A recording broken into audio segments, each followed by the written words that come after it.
तेरे गर्भ की रक्षा तो करूंगा, लेकिन हमें तेरे गर्भ के अंदर जाना पड़ेगा। और देखो प्रभु भक्तन के पीछे गर्भ के अंदर भी गए। क्या पड़ी थी प्रभु को, लेकिन भक्त के बस में है भगवान।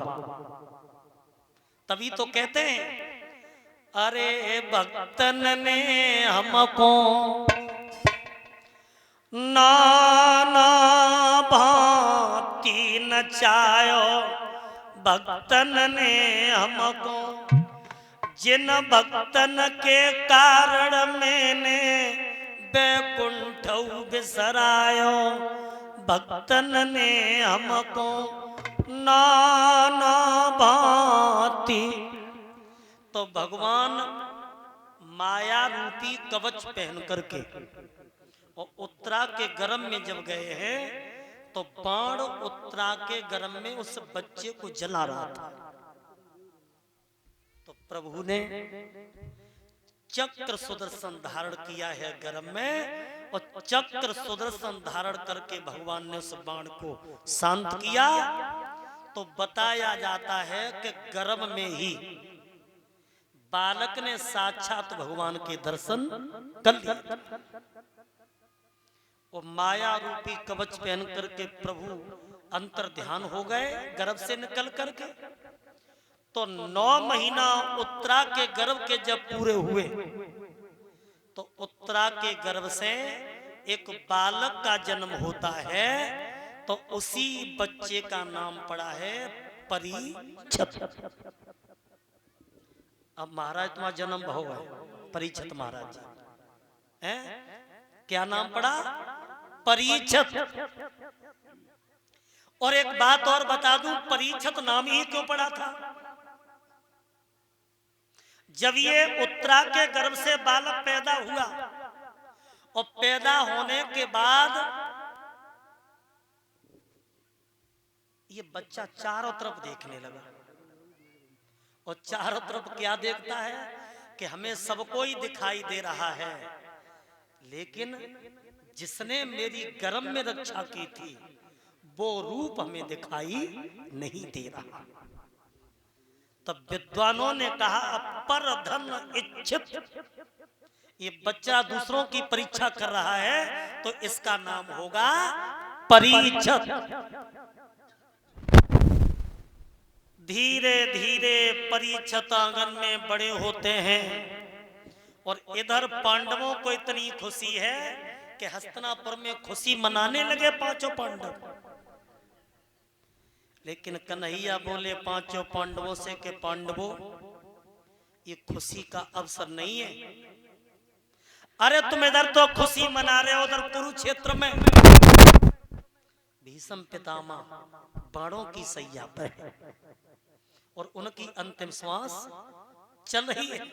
उन्हें जाकर के देखा जाए तो उधर कुरुक्षेत्र में मेरी माता बहनों पितामह भीष्म रो रहे हैं और सोच रहे हैं मैंने बहुत बुरा किया, बहुत बुरा किया।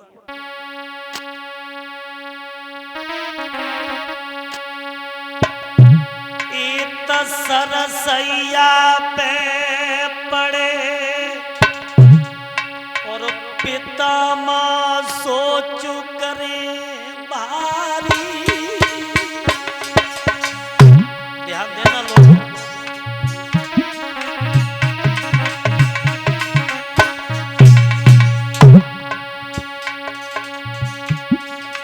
अरे पितामह सोच करे भारी,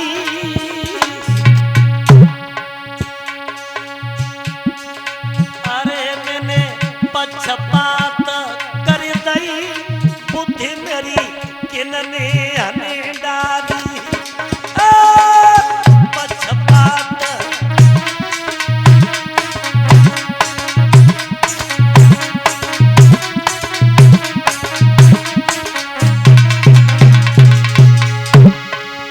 पितामह सोच रहे हैं अरे हमारे दोनों ही नाती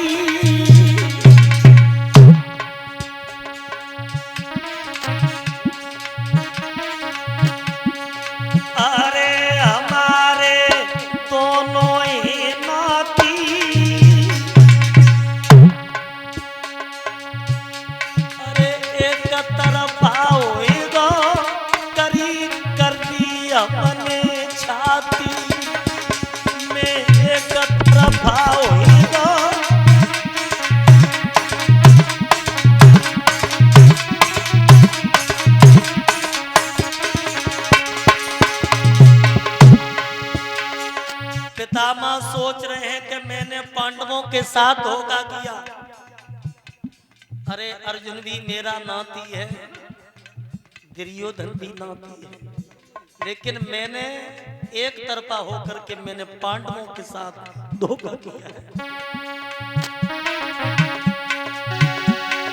अरे हमारे दोनों ही नाती,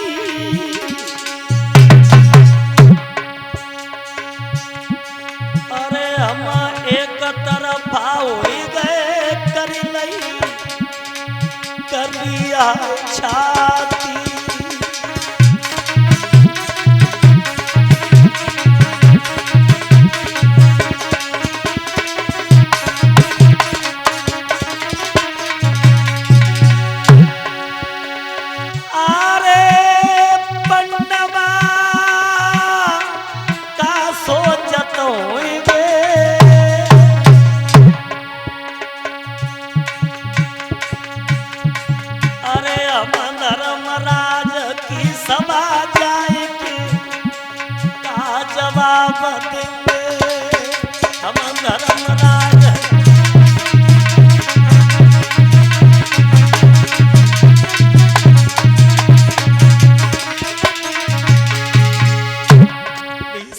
माँ को पांडु की याद आ गई, आंखों में आंसू भरे आए।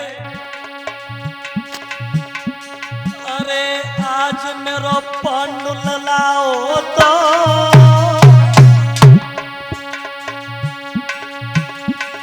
अरे आज मेरो पांडु कुमरो तो,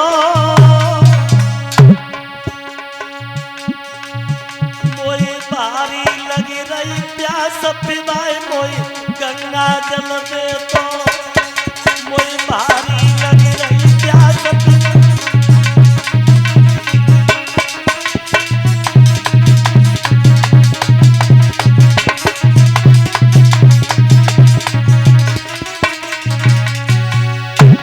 अरे बुलाई दे मेरे भारत को,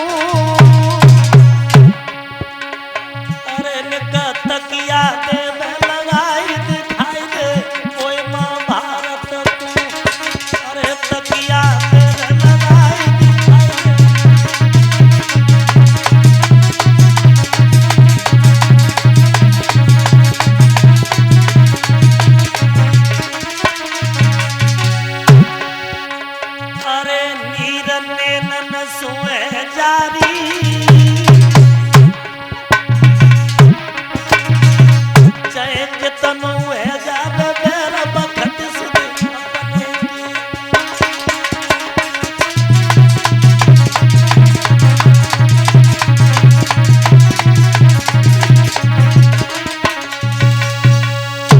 पितामह सोच रहे हैं कि मेरी अंतिम श्वासा है, मैंने पांडवों के साथ धोखा किया।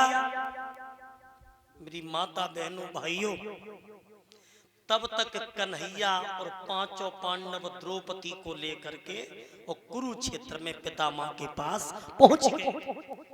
और जैसे ही पितामह के पास पहुंचे तो साष्टांग प्रणाम किया है धर्मराज युधिष्ठिर ने।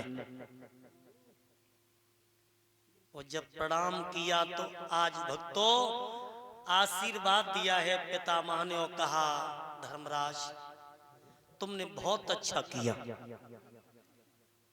तुमने बहुत अच्छा किया जो अपने भाइयों को मार करके तुमने दुनिया में नाम कमाया। सही आंखों में आंसू आ गए धर्मराज के। बोले पितामह, जिस ममता की आग में मैंने दिया वंश को भूने, तो चुटकी लेने की जगह मैंने तोड़ ले नाखून। अरे दुनिया तो कहती है कि मैंने नाम कमाया है, लेकिन मेरी आत्मा ये कह रही है कि तूने अपने कुल को दाग लगाया।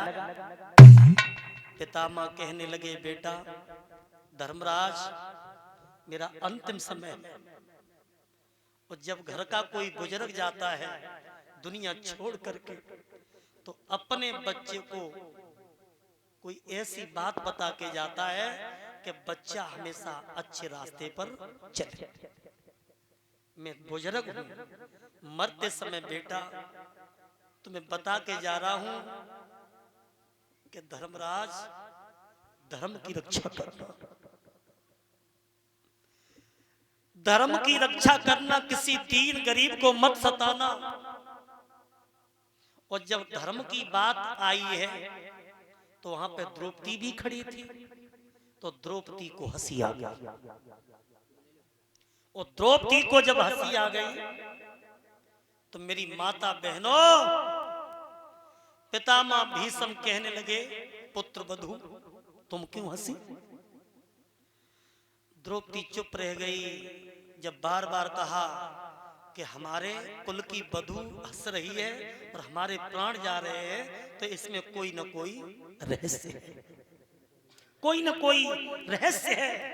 तो कहने लगी, पितामह आज तुम धर्म की बात कर रहे हो, और उस दिन तुम्हारा धर्म कहां गया था जब दुशासन मेरा चीर खींच